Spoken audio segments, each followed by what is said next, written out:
아멘.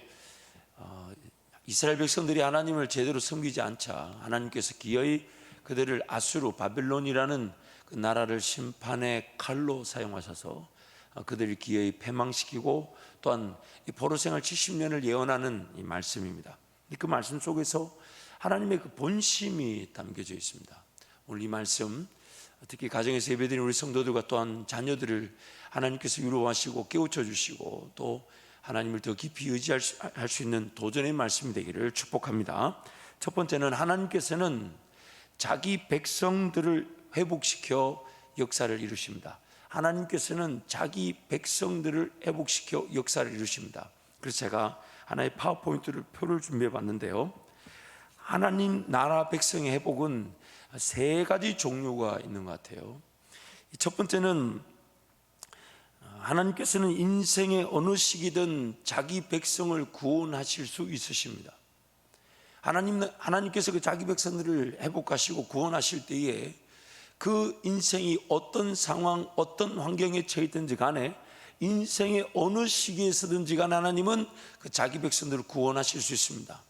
또한 하나님은 인생의 어느 시기에서든 하나님은 구원한 자기 백성에게 쓰임 받을 수 있는 기회를 주십니다. 그가 어떤 형편에 어떤 실력에 또 어떤 수준인지 하나님께는 그게 모든 게 사실 큰 문제가 되지 않아요.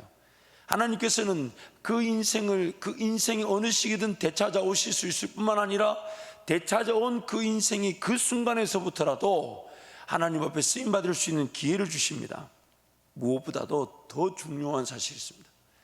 인생의 어느 시기에서든 하나님은 준비의 기회를 통해 더 크게 쓰임받을 수 있는 기회를 주십니다. 하나님은 인생의 어느 시기든지 간에 자기 백성을 찾아오실 수 있습니다. 구원하실 수 있습니다. 또한 하나님은 인생의 어느 시기든지 간에 되찾아오신 구원하신 그 자기 백성들을 반드시 하나님 나라와 영광을 위해 살 기회를 주실 수 있습니다. 그러나 더 놀라운 것은 인생의 어느 시기든지 하나님은 그들에게 준비의 기회, 하나님 나라를 위해 더 깨끗하고 거룩하고 흠이 없도록 또한 하나님 그분이 쓰시기에 편하도록 훈련되고 단련의 기회를 주셔서 더 크게 쓰임받을 수 있는 기회를 주신다는 겁니다. 이게 굉장한 은혜죠. 이게 굉장한 은혜죠. 그래서 하루라도 빨리 하나님을 만나야 되는 것입니다. 하루라도 빨리 하나님과 동행해야 되는 것이며 단 하루도 인생이 낭비되지 않도록 은혜를 강구해야 됩니다. 언제든 어느 때든 하나님을 만날 수 있습니다. 하나님께서 자기 백성을 찾아오실 수 있기 때문에 또한 찾아온 그날부터 하나님은 그들에게 동행을 통해 쓰임받을 수 있는 하나님께 영광이 되며 복음을 전하며 하나님 나라 그 영광의 기회를 맛보게 하실 수 있습니다. 그러나 무엇보다 더 큰 원리, 더 분명한 우리가 오늘 잊지 말아야 될 원리는 뭐냐? 또한 우리 자녀들을 축복합니다. 우리 자녀들이 분명히 잊지 말아야 될 원리가 뭐냐면 하나님은 인생이라는 그 시간 동안 훈련과 단련의 기회를 통해 준비되게 하시고 준비된 그것이 더 크게 쓰임을 받을 수 있도록 하나님 은혜를 베풀어 주신다는 사실입니다.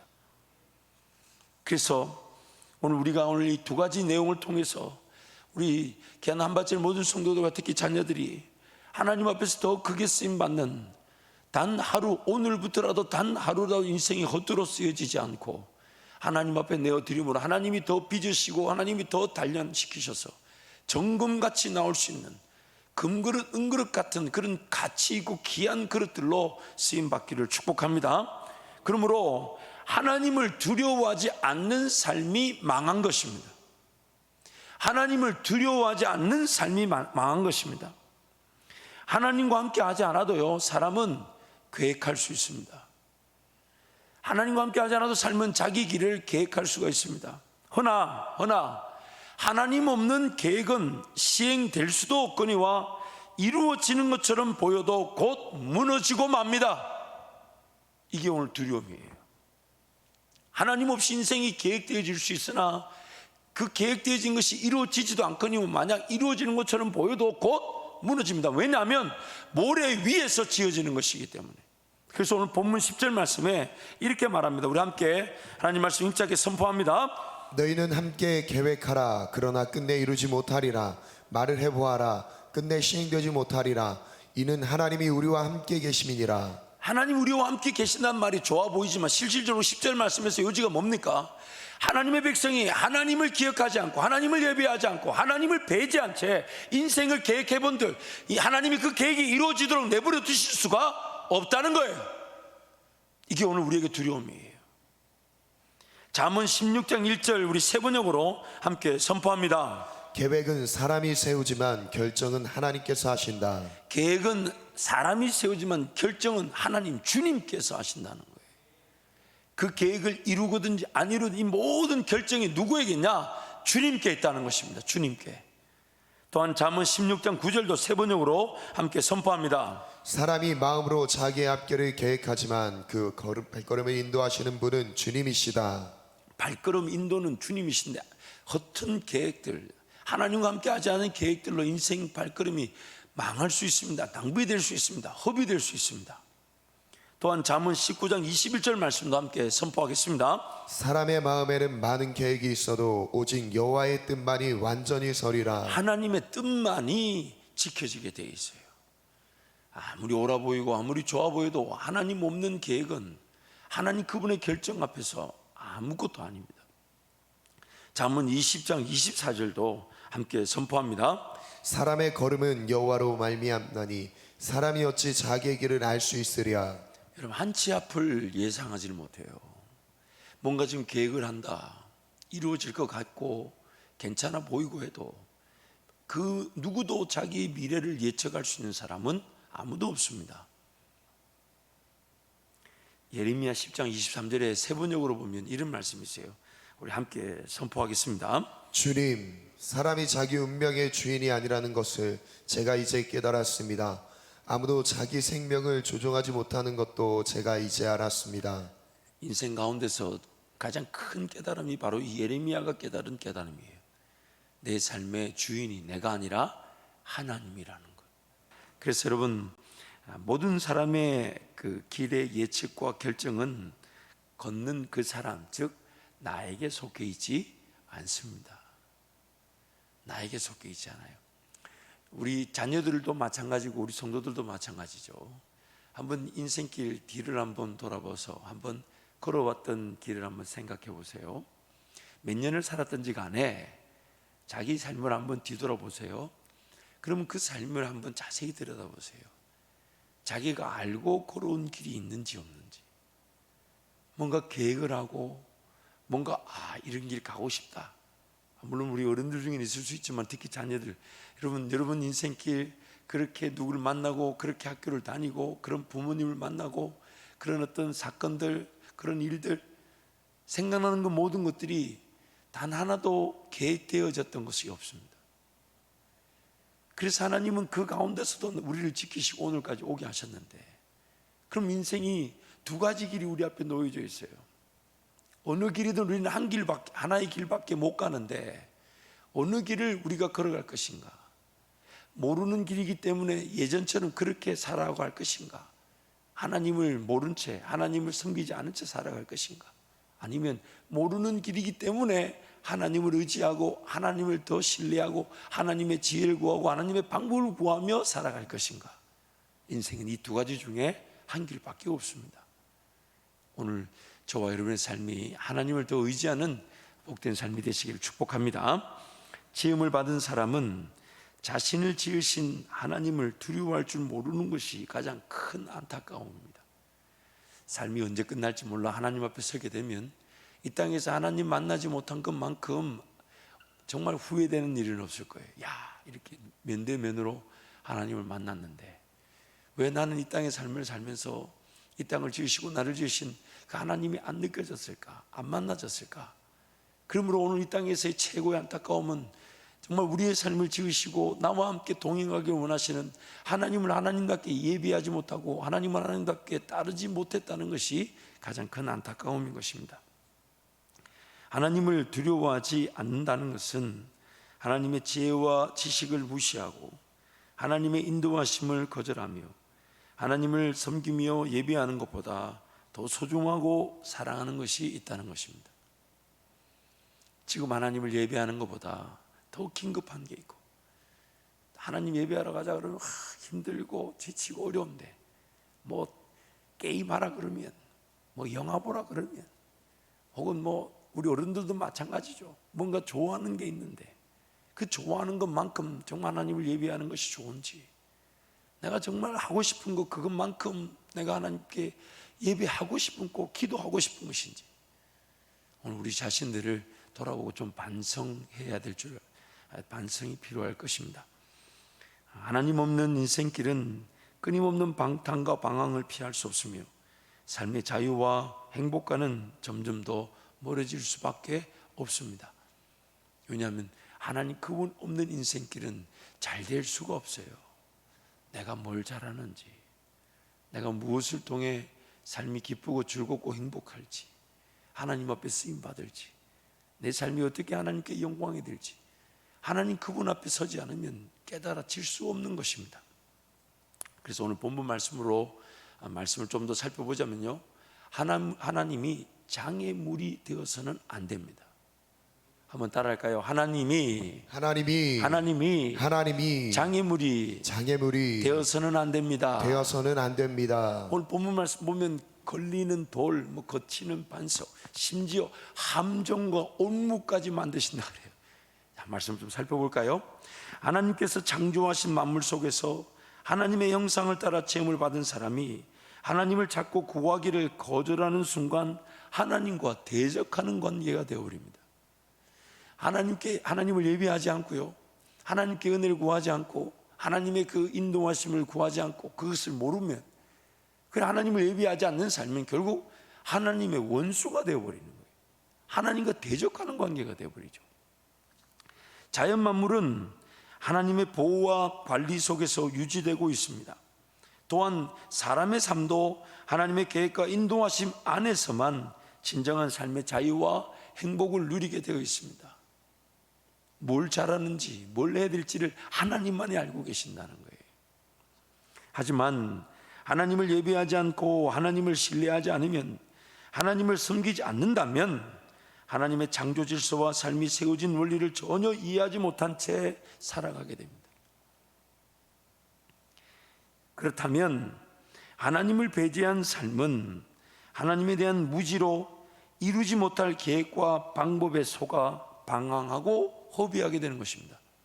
그래서 처음에 나눴던 대로 하나님 그분의 계획과 그분의 인도하심을 모르고 뭔가 계획을 세우고 뭔가 도전하고 뭔가 최선을 다하지만, 결국 그 최선을 다했던 그 일, 하나님의 계획과 하나님의 인도하심이 아니지만 최선을 다했던 그 일은 쓸모없는 일에 시간을 쓰고 물질을 쓰고 인생이 낭비되어진 것입니다. 방황한 거예요. 그래서 하나님을 인정하고 따름으로 하나님의 역사에 쓰임받을 준비를 위해 훈련과 단련을 통해 빚어져서 더욱 귀하게 쓰임받을 수 있는 기회에서 인생의 시기가 낭비되는 것입니다. 하나님을 거절하면요, 하나님을 예배하지 않으면, 하나님께 지혜를 구하지 않으면, 하나님의 인도하심을, 하나님의 계획을 깨닫지 못하면 인생이 낭비되어 버려요. 나중에 뭔가 할 수 있는 그 범위도 좁아지게 돼요. 할 수 있는 것도 많지 않아요. 점점 그 역량이 커져야 되는데, 실컷 했는데 무너지고 나면 다시 시작해야 돼요. 다시 시작하려고 하니 그거 얼마나 힘들겠어요. 누군가는 10년, 20년, 30년 하나님과 함께 동행하며 갈고 닦여져서 정말 뭔가 세워진 게 있고 쓰임받는 게 있고 열매를 맺어서 더 큰 일을 위해, 더 놀라운 일을 위해 쓰임받을 수 있는데, 누군가는 10년, 20년, 30년을 쭉 해왔던데 그게 하나님 뜻이 아니었대. 그 하나님과 관계없는 일이었대요.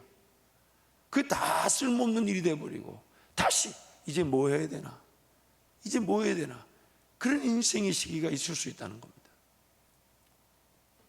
또한 하나님께서는 자기 백성이 하나님을 떠나 죄악에 사로잡혀 살아가는 것을 방치해 두지 않으시고 반드시 되찾아오시는데, 되찾아오실 때에 그들의 모든 죄악을 깨끗하게 씻어내듯 정리하셔야만 합니다. 그래서 이스라엘 백성들은 광야 40년의 훈련 시간, 바벨론 포로 70년의 시간을 보내었던 것입니다.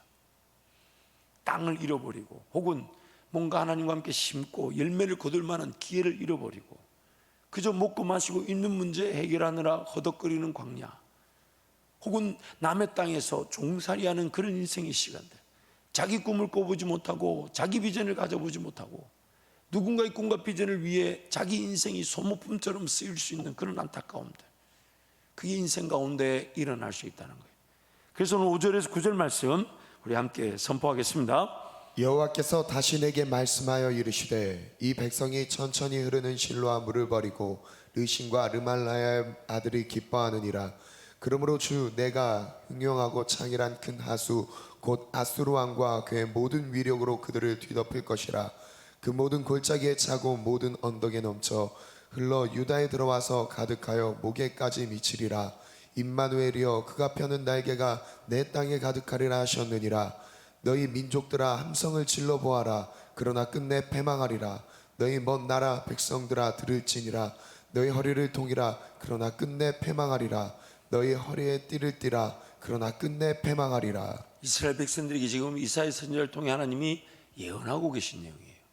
하나님을 섬기지 않아 끝내 패망하여 아수르 바벨론으로 끌려갈 수밖에 없는 그 상황을 예언하고 있는데, 안타까운 것은 이 예언의 말씀을 듣고 이스라엘 백성들이 회개하고 하나님께로 돌아와 하나님 살려주십시오, 하나님 용서해달라고 하나님께 은혜를 구했어야 되는데 그들은 그렇지 않더라는 겁니다. 그만큼 우리가 죄로 말미암아 타락해서 하나님께로 그렇게 쉽게 돌아오지 않고 자기 고집대로 산다는 거예요. 자기 하고 싶은 대로 살고 자기 뜻대로 자기 계획대로만 산다는 거예요. 하나님은 지금 그걸 원하지 않으시고 하나님은 지금 그 길을 계획하지 않으셨는데, 이걸 통해 하나님께 영광이 되고 이걸 통해 하나님이 일하실 거야, 거창하죠. 그건 하나님의 계획이 아닐 수도 있습니다. 그래서 하나님 앞에 매번 물어야 되는 거예요. 그래서 하나님께서 하나님의 백성임에도 하나님 없이 살아가고자 하는 자들에게 장애물이 되십니다. 장애물이, 하나님을 의지하지 않으면 안 될 장애물들을 그들 앞에 두어서 기필코 하나님을 찾고 의지할 수 있도록 만드신다는 것이에요. 13절부터 15절 말씀 우리 함께 선포합니다. 만군의 여호와 그를 너희가 거룩하다 하고 그를 너희가 두려워하며 무서워할 자로 삼으라. 그가 성소가 되시리라. 그러나 이스라엘의 두 집에는 걸림돌과 걸려 넘어지는 반석이 되실 것이며 예루살렘 주민에게는 함정과 올무가 되시리니 많은 사람들이 그로 말미암아 걸려 넘어질 것이며 부러질 것이며 덫에 걸려 잡힐 것이니라. 심지어 함정과 올무가 된다고 말씀하십니다. 속여서라도 구덩이에 빠지게 만드시고 발목이 걸려 넘어지게 하신다고 합니다. 하나님 없이 살아갈 수 있도록 하나님이 내버려 두지 않으시는 거예요. 왜요? 하나님의 백성이기 때문에. 기어이 그 구덩이에 빠져고 발목이 걸려 넘어질 때 그때 하나님을 찾을 수 있는, 그것이 하나님을 찾을 수 있는 기회라도 되게 하신다는 거예요. 인생길이 하나님 없이 아무것도 아니라는 겁니다. 그러므로 사람의 행복을 위한 최고의 선택은 하나님을 하루라도 빨리 찾고 구하고 만나는 것입니다. 하나님께서 어떤 방식을 통해서든지 만나 주실 것이며 도와주실 것이며 인도해 주시기 때문입니다. 오늘 말씀의 요지는 그렇습니다. 이스라엘 백성들이 지금 그렇게 바벨론 포로로 끌려갈 것이다 예언을 해도 하나님 음성을 듣지 않으니까 하나님께서 그들에게 내가 걸리는 돌, 거치는 반석, 심지어 함정과 올무, 덫을 놓아서 그들은 그에 걸려 넘어지게 해서 기어이 아프다고 어렵다고 힘들다고 하나님께 찾지 않으면 안 될 상황을 하나님 만드시겠다는 겁니다. 하나님 없이 살아가는 인생은 반드시 그런 어려움을 피할 수가 없다는 것입니다. 그러나 하나님과 동행한 자들은 그런 올무, 함정 이런 길로 인도되어지지 않는다는 거예요. 그래서 13절 말씀 우리 힘차게 한번 선포하겠습니다. 만군의 여호와 그를 너희가 거룩하다 하고 그를 너희가 두려워하며 무서워할 자로 삼으라. 하나님을 두려워할 줄 알아야 됩니다. 하나님을. 로마서 9장 33절 세 번역인데 함께 선포합니다. 그것은 성경에 기록한 바와 같습니다. 보아라 내가 시온에 부딪히는 돌과 걸려 넘어지게 하는 바위를 둔다. 그러나 그를 믿는 사람은 부끄러움을 당하지 않을 것이다. 그를 믿는 사람, 예수 그리스도를 믿는 사람은 하나님을 의지하는 사람은 부끄러움을 당하지 않을 것이다. 베드로전서 2장 8절도 우리 세 번역으로 함께 선포하겠습니다. 또한 걸리는 돌과 넘어지게 하는 바위입니다. 그들이 걸려서 넘어지는 것은 말씀을 순종하지 않기 때문이며 또한 그렇게 되도록 정해 놓으셨기 때문입니다. 말씀에 순종하면 어떤 것에도 걸리지 않습니다. 어떤 것에도 넘어지지 않습니다. 그러나 말씀에 순종하지 않으니까 하나님이 그렇게 정해 놓으셨다잖아요.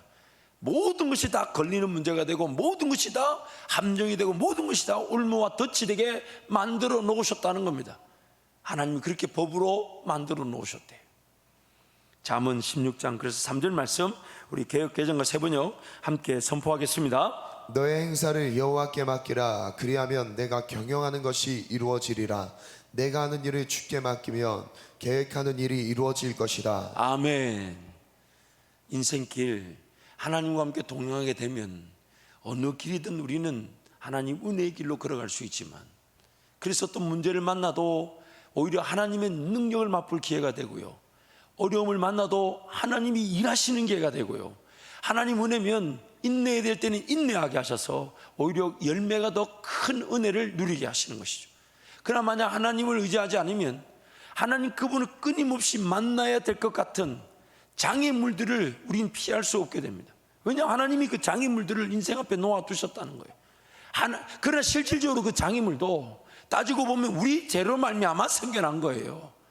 그래서 하나님 그 장애물들을 제거하지 않고 내버려 두심으로 하나님의 백성들이 자기 꾀, 자기 죄악으로 걸려 넘어지는 것을 하나님 만날 기회로 바꾸어 주시는 것인데, 결국 하나님이 그 장애물처럼 그들에게 나타나신다는 겁니다. 어느 인생의 시기든지 간에 정말 이게 하나님의 뜻일까 아닐까, 그게 항상 기준이 됩니다.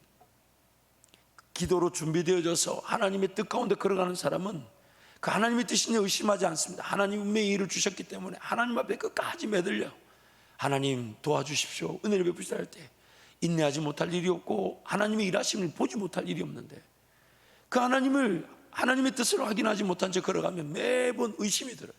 이게 하나님의 뜻이 아니었는데 내가 이 시간을 이렇게 쓴 거 아닌지, 하나님의 계획이 아니었는데 내 물질을 내 삶을 이렇게 허비한 건 아닌지, 끊임없이 그 의심 속에서 삶을 살아갑니다. 하나님이 장애물이 된 것처럼 여겨지는 거예요. 장애물. 심지어 나중에 어떤 사람 그렇게 불평하기도 하더라고. 하나님 때문에 일이 안 됐다고. 제가 속으로 그렇게 생각합니다. 하나님 감사합니다. 그래도 하나님 때문에 안 됐다는 걸 알기라도 있으니 감사한 거죠. 하나님은요, 이 다음에 말씀도 살펴보겠지만 또 왜 안 되게 하시냐, 장애물 두시냐면 내버려 두면 그 장애물 뒤에는 사망의 길, 죽음의 길을 피할 수 없기 때문에 걸려 지금이라도 넘어지게 만드는 거예요. 죽기 직전에 작은 사고라도 나타나 작은 사건 속에 넘어지기라도 해야 더 큰 어려움을 당하지 않으니까. 오늘 우리 성도들과 자녀들을 축복합니다. 인생의 시기, 어느 시기에서든지 간에 하나님은 자기 백성을 되찾아오실 수 있습니다. 구원하실 수 있으십니다. 또한 인생의 어느 시기든지 하나님은 그에게 하나님께 영광이 될 기회를 허락하실 수 있습니다. 그러나 더 놀라운 진리는, 정말 최고의 진리는 인생의 어느 시든지 간에 하나님은 더 귀한 준비, 더 깊은 하나님과의 동행, 말씀의 원리와 질서 위에 살아가는 삶, 그것을 훈련과 단련의 기회로 삼아주시고 하나님께 더 크게 영광이 될 인생의 기회를 우리에게 주기를 원하신다는 거예요. 그래서 요셉의 삶을 보면 17세에 구덩이에 던져지고 종살이 가고 감옥에 가지만 13년이 지난 30세 때 하나님이 국무총리로 쓰임 받으셨어요. 국무총리로. 하나님은 항상 그 기회를 우리 가운데 주기를 원하시는 겁니다. 그래서 오늘 이 시간부터 그 은혜의 기회가 우리 모든 성도들과 자녀들이 사모하고 누리기를 축복합니다. 이 시간에 동선으로 같이 한번 기도하겠습니다.